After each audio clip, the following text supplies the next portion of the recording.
The only time I've ever been scared at a show was there was this guy in the front row that had one of those smoking holes.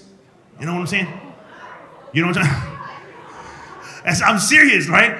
And you know that condition that you need to use a machine that makes you talk like this, right? Well, instead of choosing to speak with that machine, he chose to speak through the hole in his neck, which made his voice sound like this. Right? And he was in the front row scaring the shit out of me, laughing his ass off. Like then he would take a breath and I was like, a la madre, a la madre. And he came up to me after the show. He was one of the nicest people in the world, but I was so terrified. He's like, Raymond, I really feel you're a fantastic comedian. And I really feel you're going places. I'm like, I'm not going back to your place if that's what you're saying, sir. I like my face where it's at, not worn as a loincloth. And I just realized I was just scared of the dude because of his handicap. And what does that make me? A crappy person. Because I was just like, this is my family. And his kids were all cool. Like, I'm so proud of you, Dad. He's such a cool dad. He's awesome. His kids were all cool with him. And I was just judging him by like this voice hole, right? Raymond, you must tell me the next time you're in town. And I think, like right now, looking back at it, I'm thinking, I'm looking back at it thinking I'm a crappy person because I can't get over this dude just talking to me through his neck. But I can't be the only person that he's scared, you know? I can't be the only person that he's scared. Like, this guy has to have a normal job, you know? Like, can you imagine if you get a little too drunk and he's the dude that's working the operator at the drive-thru, like he's the drive-thru operator at Whataburger at 3 o'clock in the morning?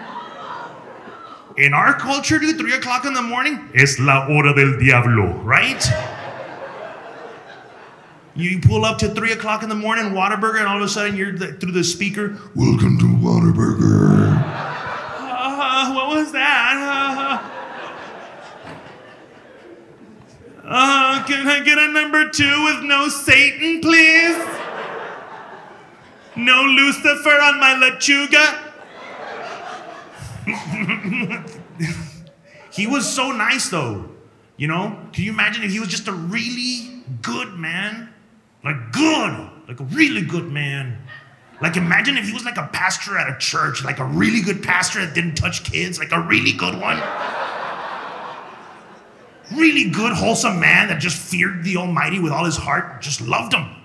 And he was just like really infatuated, but he just still had that thing, you know? That'd be cool and weird at the same time. Can you imagine going to church and it's like, and his disciples, he told them, drink this, for it is my blood. People in the place would be like, it might be blood. It might be blood. So just drink it. We're just going to drink it. We're just going to drink it. Right? But I imagine this guy has an everyday human problem. I imagine this guy probably gets angry from time to time. Like, this guy's an everyday human. Like, I imagine he's probably been faced with frustrating situations. Like, he probably dropped an electronic device behind a couch. Ever happened to you? That's frustrating. You imagine him being in that situation. He's like,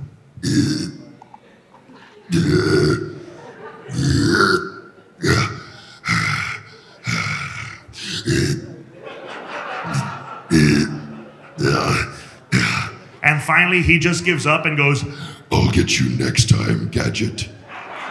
Next time. That was a long way to go for an Inspector Gadget joke. But I'm glad you went there with me. It was worth it. There's